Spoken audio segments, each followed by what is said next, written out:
चिरां जिल्लायाव भुटान हादरजों नांजाबनाय आगुन मोनाबिलि इक' टुरिज्म आरो लावखार ओंखाम जाग्रा थावनिखौ बेखेवफिनसिगोन। चिरां जिल्ला भारत भुटान सिमना दादगिरि आरो मालिभिटानि गेजेराव थानाय मोनाबिलि लावखार ओंखाम जाग्रा आरो इक' टुरिज्म थावनिखौ 2020 मायथाइयाव बेखेवदोंमोन। फैगौ 20 दिसेम्बरखालि बेखेवनो थाखाय लाहार फाहार खालामनाय सोलिगासिनो होनना खौरां बिजोंनि गेजेरजों फोरमायो कमिटिनिफ्राय। बरायना लाग्रोनाय जाबाय। लोगोसे दिनै रायजोफोरनो जोङो बेखौनो मिथिहोनो हास्थायदों दि जोङो बेखौनो क्लियारिफिकेसन होगोन दि जोङो 5 बोसोर सिगां जोङो बे मोनाबिलिखौ जोङो खुलिनाय जादोंमोन। लोगोसे जोङो जानुवारि 2 तारिखआव जोङो बे पिकनिकखौ बन्द खालामनांगौ गोनां जादोंमोन माखासे पार्टी सरकारखौ लानानै। दायो जोङो बेखौनो मिथिनो हास्थायदों दि जोङो 5 बोसोरनि उनाव देग्लाय जोंनि सरकारा फैफिननाय लोगो लोगो जोङो जोंनि मोनाबिलिखौ मोनफिननो हाबाय। दायो बेखौनो मिथिहोनाय जाबाय।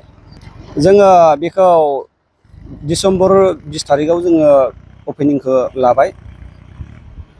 दा बेहाय फैनायनि खाबुआ माबायदि बा माबे फैबा माबायदि मोनफैगोन बेनि डाइरेक्सन? जोङो बिनि डाइरेक्सना बटसाइड मोननै लामाजों जोङो फैनो हायो। मोनसे सापागुरि जानानै ओरै खयलामयला आमथेङा मालिबिथा जानानै जोङो नैबे जोंनि पिकनिक स्पटआव हाबफैनो हागोन। आरो ओरै सोनाबजों सामथाइबारि जानानै जोङो देबादाङि दादगारि मोननायनि सिगां जोङो देबादाङि होननाय दखान मोनो, गेलेफु रड, नैबेजों जोङो हाबफैनो हागोन आरो बेयाव जोंनि साइनबर्ड दंखायो मेन रडआवनो। बेयाव जोङो डाइरेक्सन होनाय दं। जोङो बेजों हाबोबानो जोंनि बे मोनाबिलि पिकनिक स्पटआव सफैनो हागोन। मा खावलायनो सानगोन रायजो?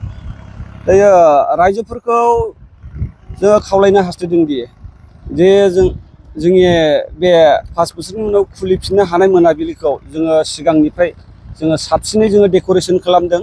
आरो जोङो पिकनिक जानायनि केपासिटिया जोंनाव बिराद गुवार दङ जायगाया। जोङो स्कुल स्टाफ, फेमिलि स्टाफ जोङो बयबो जाफैनो हागोन आरो जोंनि मोनाबिलि पिकनिक स्पटआव।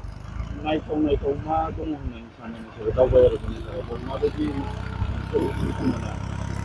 जोंहा बेयावहाय मेनलि जोङो नायथावा जोङो मिथिंगायारि, लोगोसे जोंनि आइ रिभारनि जोङो बे गेजेराव जोङो बानायनाय जादों। बेयाव जोंनावबो फैयोब्ला जेनेबा दैसायाव दालां दङ, बेनिफ्राय जोंहा दैसायाव जोङो सिटिं रुम बानायना होनाय जादों। लोगोसे जोङो दैलामनिफ्राय ओरै हाग्रा गोजौआव खनसेनो गाखोनायनि मानसि थाबायनानै गाखोनायनि जोङो दालां बानायगासिनो। बे आनकमप्लिट जानानै दङ, बेयो साननैसो उनाव जासिगोन। आरो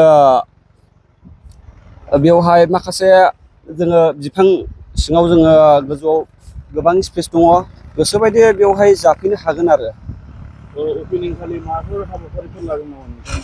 जोंना अपेनिंआव जोङो हाबाफारिया जोङो जास्ट अपेनिंल' लासिगोन।